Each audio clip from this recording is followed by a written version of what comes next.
Di dalam hadis yang lain, kata Nabi SAW pernah melewati pasar, lalu ada bangkai kambing. Kebetulan kambing ini bangkainya kecil, kambingnya kecil dan jadi bangkai. Kemudian kupingnya kecil juga dan agak sobek. Jadi sudah bau, kecil, badannya kurus, telinganya juga sobek. Lalu Nabi SAW pegang kuping kambing itu, bangkai lalu diangkat. Kata Nabi SAW kepada para sahabat, siapa yang mau beli ini? Kata para sahabat, ya Rasulullah, jangankan dia sudah jadi bangkai, hidup saja tidak ada yang mau. Sempat dalam riwayat kata Nabi SAW, siapa yang mau beli ini dengan sedirham, biaya yang sangat kecil. Kata para sahabat, ya Rasulullah, tidak ada yang mau. Artinya jangankan dia jadi bangkai, hidup pun kalau kecil, kurus, kupingnya robek, nggak ada yang mau. Kata Nabi SAW, siapa yang mau saya kasih gratis? Kata para sahabat, sama ya Rasulullah, tidak ada yang mau. Kata Nabi SAW, perhatikan wasiat beliau ingin sampaikan kepada kita pesan ini. Fawallahi, beliau bersumpah lagi atas nama Allah, lad dunya ahwanu alallahi min hadza alaikum. Hadis sahih riwayat Tirmidzi. Ketahuilah dunia ini di sisi Allah, atau apa yang Allah janjikan buat kalian di akhirat nanti, ya, lebih hina daripada bangkai ini.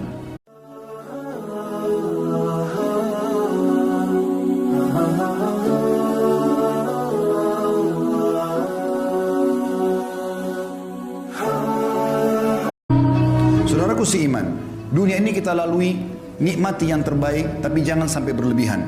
Dan Nabi SAW menjadikan tolok ukur orang itu bahagia bukan karena banyaknya hartanya, tapi perhatikan kata Nabi SAW apa di dalam hadis yang sahih diriwayatkan Imam Bukhari dalam kitab Adabul Mufrad, man asbaha minkum aminan fi sirbi.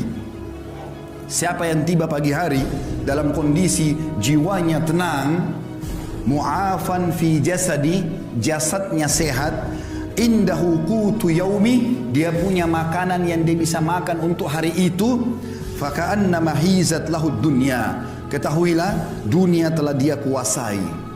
Jadi di sini pola ukurnya adalah bukan hal-hal yang lain. Harta yang kita kumpulkan itu akan menjadi penolong bagi kita di akhirat atau justru menjadi kecelakaan bagi kita. Juga dalam sabda Nabi SAW yang lain, riwayat Imam Ahmad dan juga Ibnu Majah dengan sanad sahih, kata baginda Nabi SAW, man kanatid dunya hammahum, siapa yang dunia menjadi targetnya, tidak ada urusannya sama halal haram, gak ada urusannya dengan masalah akhirat, farraqallahu alaihi amrah, Allah akan sibukkan dia dengan perkara-perkara, tidak selesai-selesai, ini gak selesai, itu gak selesai, semuanya jadi masalah buat dia.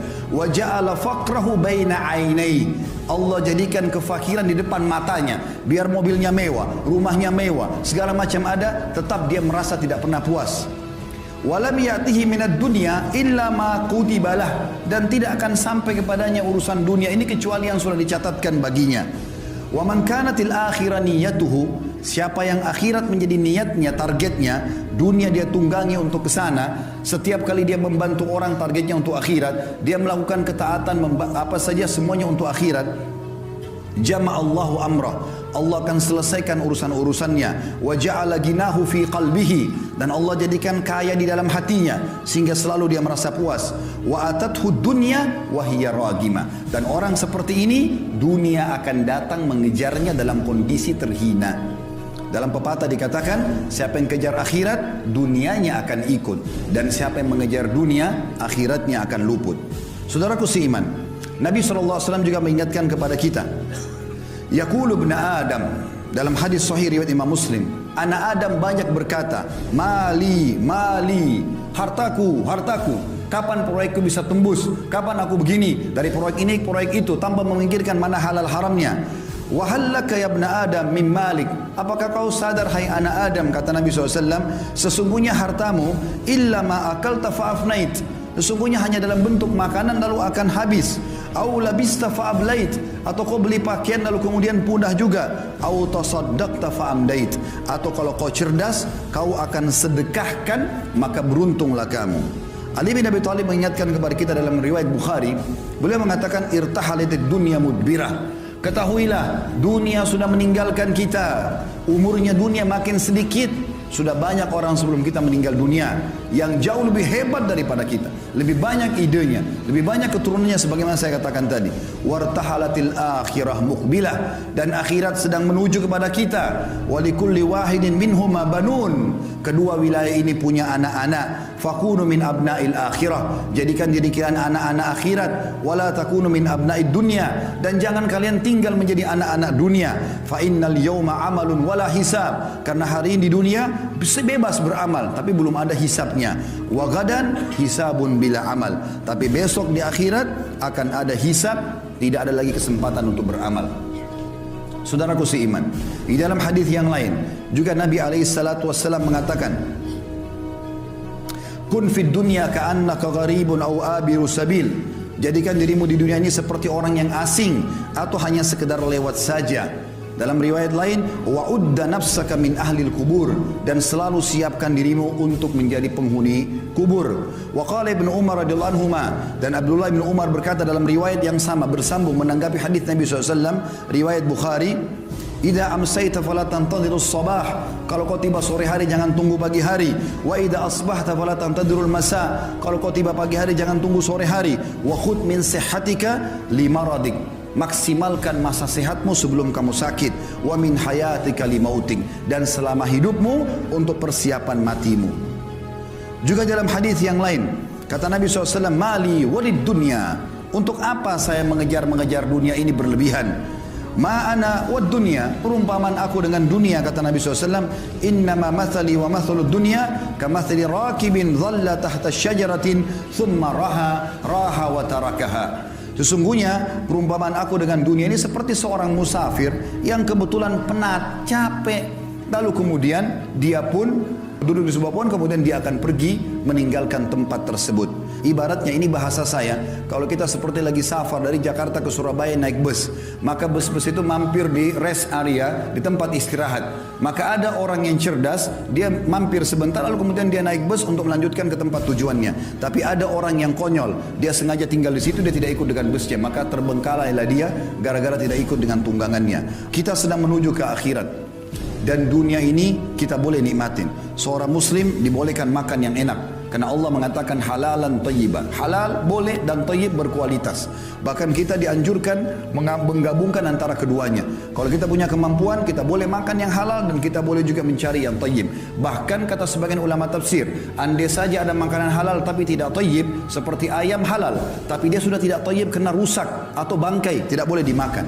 Seorang muslim disuruh cari kalau buah murni semua, tidak ada sedikit pun warnanya yang berubah. Itu namanya halal. Allah SWT suruh kita nikmati.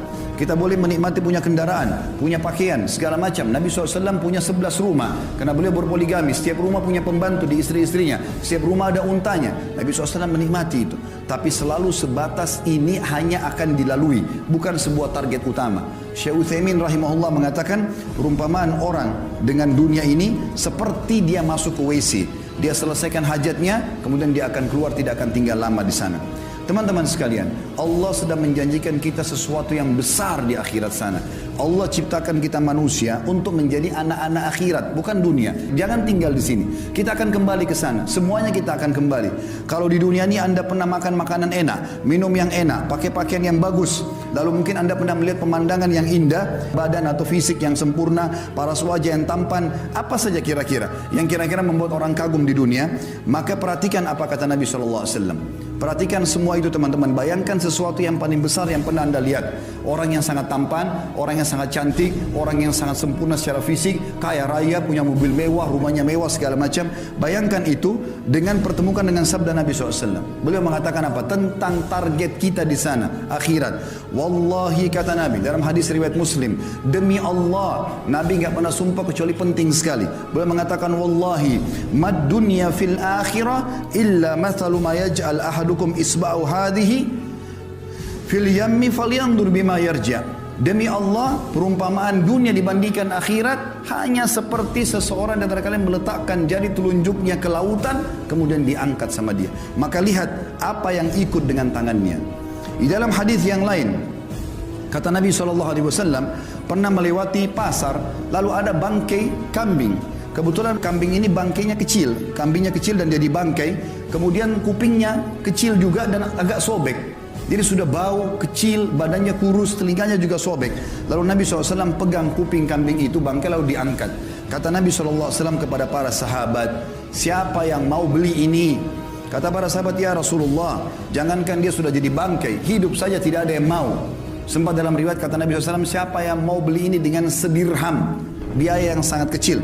Kata para sahabat, ya Rasulullah, tidak ada yang mau. Artinya jangankan dia jadi bangkai, hidup pun kalau kecil, kurus, kupingnya robek, nggak ada yang mau. Kata Nabi SAW, siapa yang mau saya kasih gratis? Kata para sahabat, sama ya Rasulullah, tidak ada yang mau. Kata Nabi SAW, perhatikan wasiat beliau ingin sampaikan kepada kita pesan ini. Fawallahi, boleh bersumpah lagi atas nama Allah, lad dunya ahwanu alallahi min hadza alaikum. Hadis sahih riwayat Tirmidzi. Ketahuilah dunia ini di sisi Allah atau apa yang Allah janjikan buat kalian di akhirat nanti, ya, lebih hina daripada bangkai ini.